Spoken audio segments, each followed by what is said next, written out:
ahoj, další videíčko o jedné z aktivit, který dělám. A to videíčko tentokrát bude o Vision Questu.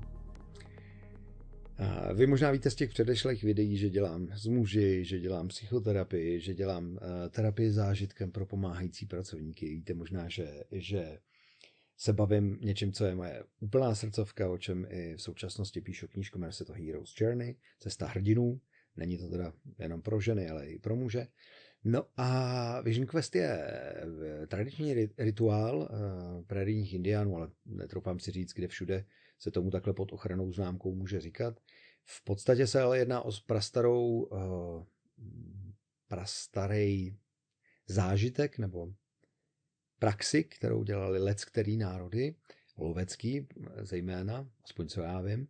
A spočívalo to v tom, že když náhodou tehdejší náš prapředek už nevěděl, co chce dál dělat, nebo mu to teď nebylo jasné, nebyl v kontaktu s Bohem, s vesmírem, nevěděl přesně, o co to jde, nebo měl zmatek v sobě, tak odcházel do džungle, do přírody, do lesa a odcházel tak daleko od vesnice, aby tam nikdo nebyl, dokud se mu chtělo jít, pak si dřepnul a čekal, dokud ho nenapadlo, a proč tady je, co má dělat teď, právě teď. No, dokud k němu stvořitel nepromluvil.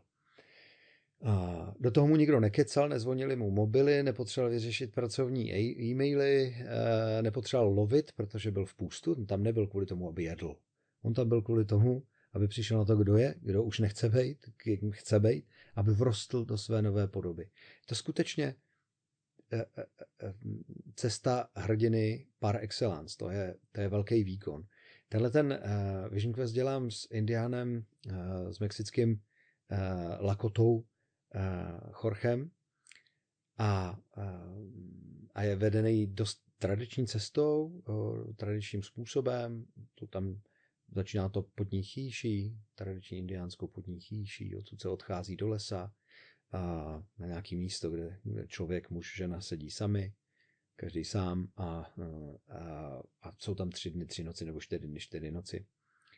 A nejí, nepijí a nespí, protože tam nepřišli jíst a pít, protože přišli vyhledat opravdu, co je, oddělit zrno od plev, vyhodit věci, co nepotřebují, odevzdat, proměnit se, vyrazit k něčemu novému, pro co žijí teď a přijít na to, co to je, hledají tak vizi, vlastně vhled do toho, kým jsem, spojením s všeho mírem, kudy já a kudy teď. Jo?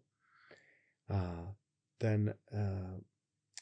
v tom Vision Questu se kvůli tomu právě nespí, jo? Že oni vlastně, ti lidé, co sedí v té přírodě sami, bez ničeho, jenom s karimatkou, s pacákem a teplým vybavením, ale jinak nic, tak sedí na speciálním místečku, připravují se na to 2 měsíce a jsou tam sami a nikdo je neruší. A jak říká vlastně jedno z pravidel cesty hrdinů, říká, že chceš-li uslyšet, kdo skutečně seš, chceš-li vidět svý sny, musíš se zastavit a musíš si zařídit ticho. Teďka myslím to ticho společenský, všemožný, protože v té přírodě samozřejmě úplně ticho není, to jasný. Ale je to dost na to, aby se vám sklidnila duše, taky když má vůbec myšlenky a všechno. Když si vezmete, že vlastně neustále jíme a když se postíme, když nejíme, tak nám klesne taková ta progresivní síla, taková ta energie. No, ten oheň trošku vnitřní poklesne a díky tomu vznikne krásná pokora. Díky tomu klesne i rychlost myšlení a věcí, které normální člověk má nadopovaný cukrem a dopaminama. A přeladí se úplně jinak. Cirkadiální hodiny se naprosto sladí, protože vidíte východ, vidíte západ slunce, vidíte všechnu barvu světa v podstatě. Takže je to takový geniální trůn pro krále a královny vašich životů, aby se líp našli a rozhodli se.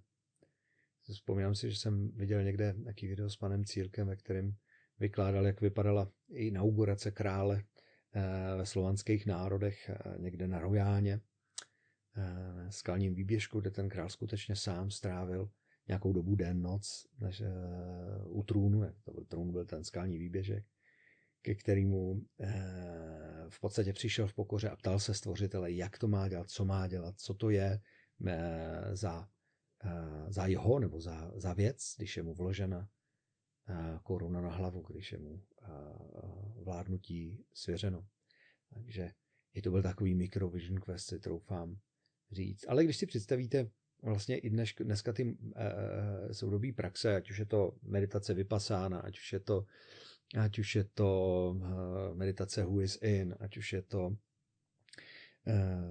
už je to zavření se do tmy, jo, tak všechno jsou to vlastně struktury nebo nějaký věci, systémy, jak se stišit, jak se dostat k tomu, co je tam, a buď to teda vyskladňovat, nebo na to nějak přijít, co to je, a z toho vlastně moc se posunout dál, tak ten Vision Quest funguje úplně stejně. Je to celý v duchu úcty k severoamerickým indiánům, takže je to celý vedený v tom ritu. Takže i ta spiritualita velice jednoduchá a krásná, severoamerická, se tam promítá do toho rituálu. Pro některé tím pádem Vision Quest může být skutečně přechodovým rituálem, pro některé je to o hledání vize, hledání vhledu, kdo jsem, co je svět, co já potřebuji dělat a tak. Tak se zase nechte pozvat ode mě a možná se tam uvidíme u dalšího videa minimálně.